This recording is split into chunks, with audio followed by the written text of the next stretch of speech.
اعوذ باللہ من الشیطان الرجیم بسم اللہ الرحمن الرحیم سورۃ البقرہ رکو نمبر 2 آیت نمبر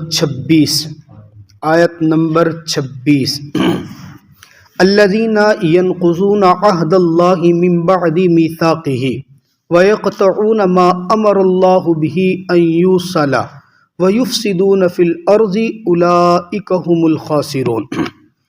الذین وہ لوگ ینقضون جو توڑتے ہیں عہد اللہ کے ساتھ کیے ہوئے وعدے کو من بعد میثاقہ اس کو پکا کر لینے کے بعد ویقطعون اور قطع توڑتے ہیں ما امر اللہ بہ ان چیزوں کو جن کے ساتھ ملا کے رکھنے کا اللہ نے حکم کیا، ما امر اللہ جن کے ساتھ اللہ نے حکم کیا ایوصل کہ مل کے رہو یا جوڑ کے رکھو، ویفسدون فی الارض اور وہ زمین میں فساد مچاتے ہیں، اولئک هم الخاسرون یہی لوگ خسارہ اٹھانے والے ہیں۔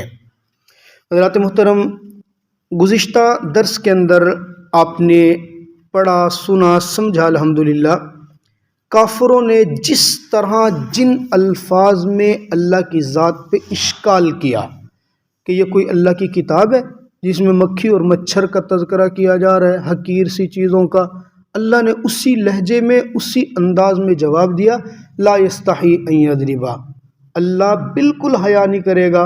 مقصد رب تعالیٰ کا سمجھانا ہے، مکھی کی ضرورت پڑی مکھی کو ذکر کرے گا، مچھر کی ضرورت پڑی مچھر کو ذکر کرے گا، بلکہ آگے باقاعدہ مکڑی کا ذکر کیا رب نے، اور مکڑی کا کمال دیکھیں، پورے مکڑی کے نام پہ رب تعالیٰ نے ایک سورت اتار دیا، سورۃ العنکبوت 20ویں پارے میں اللہ تعالیٰ نے ہمیں زندگی صحت دی تو انشاءاللہ وہ پوری سورت میں مکڑی کا وہ پورا واقعہ پڑھیں گے۔ آج کے درس میں اللہ نے، کل کے درس میں آپ نے پڑھا تھا وما یضل بہ الا الفاسقین، اس قرآن کے ذریعے سے گمراہ صرف فاسق ہوں گے۔ فاسق سے مطلب کافر تھا۔ فاسقوں اور کافروں کی 3 علامتیں اللہ نے آج کی اس میں ذکر کیا۔ کون سا کافر ہے وہ، کون سا فاسق ہے جو اللہ کی اس قرآن سے گمراہ ہوتا ہے، ہدایت نہیں پا سکتا؟ سب سے پہلی علامت الذین ینقضون عہد اللہ من بعد میثاقہ، جو اللہ کے ساتھ کیا ہوا وعدہ توڑ دیتا ہے، حالانکہ پکا بھی کیا اس نے وعدہ پھر بھی توڑ دیتا ہے۔ یہ کون سا وعدہ ہے؟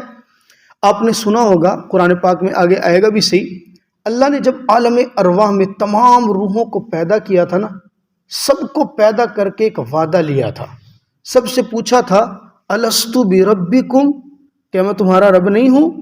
اس وقت جن کو قیامت کی صبح تک ایمان ملنا ہے، سب نے بیک زبان ہو کے کہا تھا قالوا بلا، کیوں نہیں، تو ہی تو ہمارا رب ہے۔ سب نے وعدہ کیا ہے، وہ ساری روحیں جنہوں نے وہاں وعدہ کر لیا تھا میرا اللہ ان کو ایمان دے گا، آگے اس کی قابلیت ہے وہ ایمان کے بعد اعمال کرتا ہے یا نہیں کرتا۔ اس لیے میں نے ایک جملہ ذکر کیا تھا گزشتہ 1-2 دن پہلے، ہم وہ خوش قسمت لوگ ہیں جنہیں اسلام نے قبول کیا ہے۔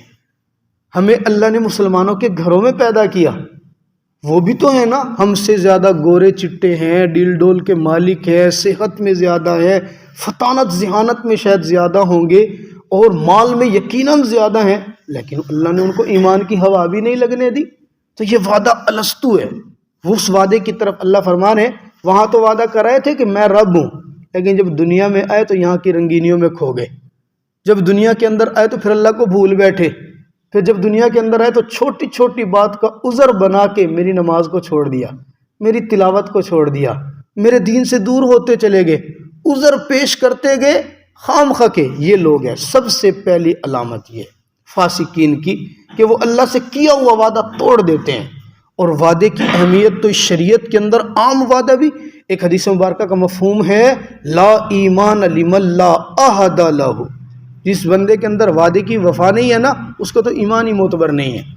ہمارے عرف میں بھی کیا کہا جاتا ہے، فلاں بندہ بہت گڈ ہے، کیوں؟ وہ زبان کا پکا ہے، کروڑوں کا نقصان کر دیتا ہے لیکن زبان جو کر لیتا ہے نا وہ اس سے پیچھے نہیں ہٹتا۔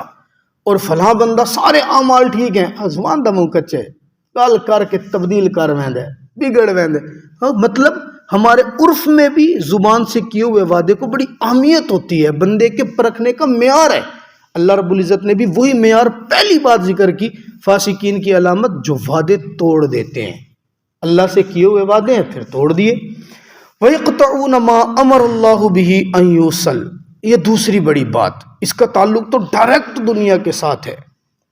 دوسرا بڑا معاملہ جو ہم میں سے شاید کوئی بندہ اس سے بچا ہو، اور جو بچ گیا تو وہ خوش قسمت ہے، وہ اپنے رشتہ داروں کے ساتھ قطع تعلقی کرتا ہے۔ اللہ تو حکم دے رہا، اللہ کا پیغمبر حکم دے رہا، سل من قطعک واعف عمن ظلمک واحسن الی من اساء، جو تجھ سے تعلق توڑے تو جوڑ، جو تیرے ساتھ برائی کرے تو اس کے ساتھ اچھائی کر، اور جو تجھے بہت زیادہ ذلیل کرنے کی کوشش تو عزتیں دے۔ سل من قطعک، واہ جو تجھے تکلیف دے رہا ہے نا، بس رب کی رضا کے لیے معاف کرتا جا۔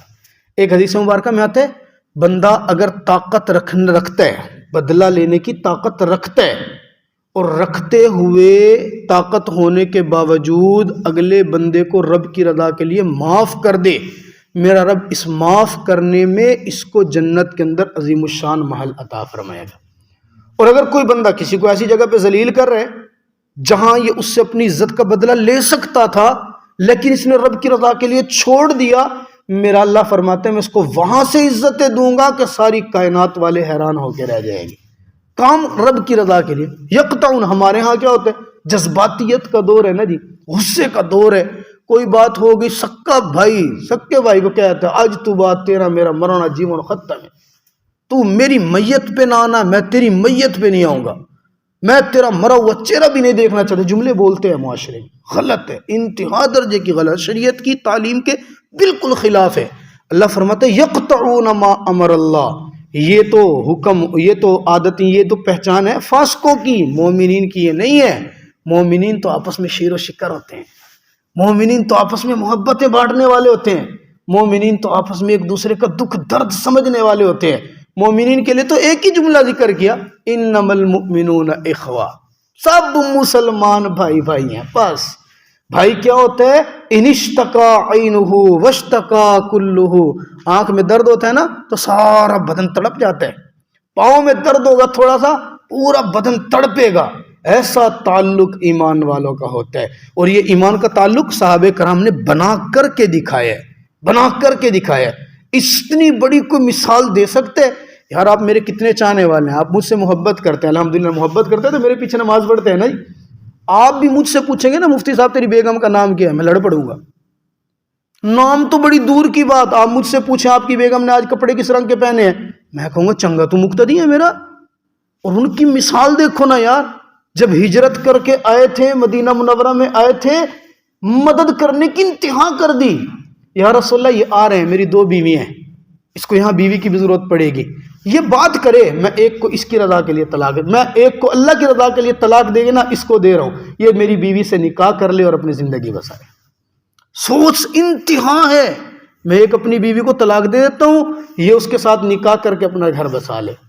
ہم تو کسی کو 2 دن سے زیادہ گھر میں مہمان برداشت نہیں کر سکتے، اور انہوں نے کیا کہ کوئی رشتہ داری نہیں، کوئی تعلق نہیں، خاندان بھی ایک نہیں، دور کا تعلق نہیں، یا رسول اللہ میری 2 دکانیں ہیں، ایک اس کو دے دو، ایک میں رکھ لیتا ہوں، یہ بھی بچوں کا پیٹ پالے، میں بھی بچوں کا پیٹ پال دوں۔ یا رسول اللہ میری زمینیں اتنے قلعے ہیں، میں کاشتکاری کرتا ہوں، آدھی اس کو دے رہا ہوں۔ کیوں دے رہے ہیں بھائی، وجہ کیا ہے؟ یہ میرا مسلمان بھائی ہے، آپ نے کہہ دیا، مواخات قائم ہوئی، مواخات مدینہ، سب کے میرے آقا نے بھائی بنا دیے، جن کو بھائی بنایا انہوں نے حقیقی بھائیوں سے زیادہ ایک دوسرے کے ساتھ نبھا کے دکھایا۔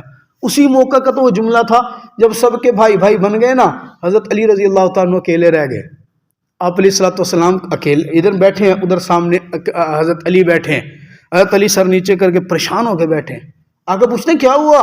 یا رسول اللہ سارا کو بھیرا مل گیا، میں کو نہیں ملا، مجھے نہیں۔ آقا فرماتے پریشان کیوں ہوتا ہے؟ یا علی انت اخی فی الدنیا والآخرہ، ان سب کو ایسا بھائی ملا جو شاید دنیا میں ہوگا، میں پیغمبر دنیا میں بھی تیرا بھائی ہوں اور کل آخرت میں بھی تیرا بھائی ہوں گا۔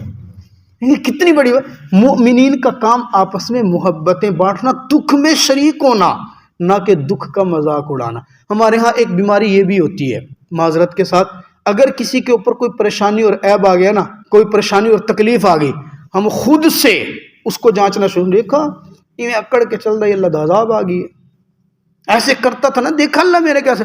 بھائی تجھے کیا پتا ہے یہ اللہ کا عذاب آیا ہے، یہ اللہ تعالیٰ نے اس کے ساتھ ہمدردی کی ہے کہ دنیا کے اندر اس کو پاک صاف کر رہا ہے گناہوں سے.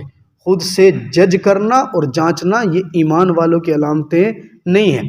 تیسری بات، یفسدون فی الارض، زمین میں فساد مچائیں گے. کافروں کی سب سے بڑی علامت ہے. آپ دیکھ لیں، ویسے جناب یہ کافر لوگ آج بھی دعویٰ کرتے ہیں جناب والا ہم انسانی ہمدردی کر رہے ہیں، ہم انسانوں کے حقوق کے لیے لڑیں گے، یہ کریں گے وہ کریں گے، لیکن جہاں ایمان والوں کی بات آتی ہے وہاں زور لگا دیتے ہیں، طاقتیں خرچ کر دیتی ہیں ان کو تکلیف دینے پہ.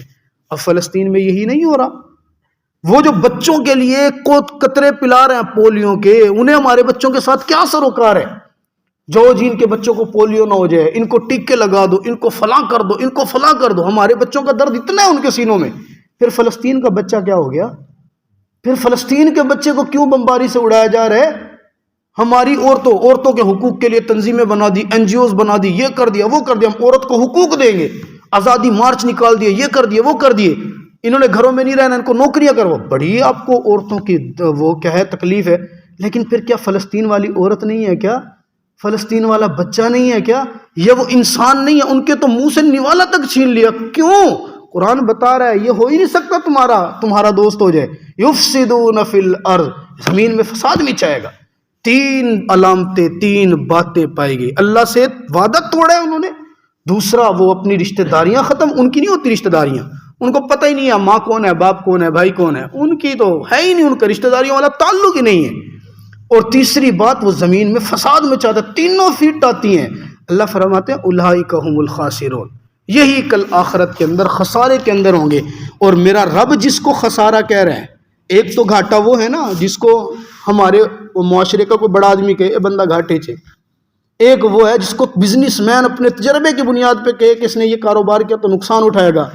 ایک وہ ہے جس میں آپ کی مسجد کا امام کہہ دے فلاں بندہ نمازی پڑھ رہا ہے، یہ فلاں بندہ معاشرے میں سے چل رہا ہے، یہ گھاٹا اٹھائے گا. اور ایک احکم الحاکمین کہتا ہے اولئک هم الخاسرون، یہ بندہ خسارے والا ہے. جملہ ایک ہی ہے لیکن اس کی اہمیت کتنی بڑھ جائے گی اور اس میں خسارہ کیا ہوگا یہ میں اور آپ اندازہ نہیں کر سکتے. اللہ تعالیٰ مجھے اور آپ کو سمجھ کر عمل کرنے کی توفیق عطا فرمائے.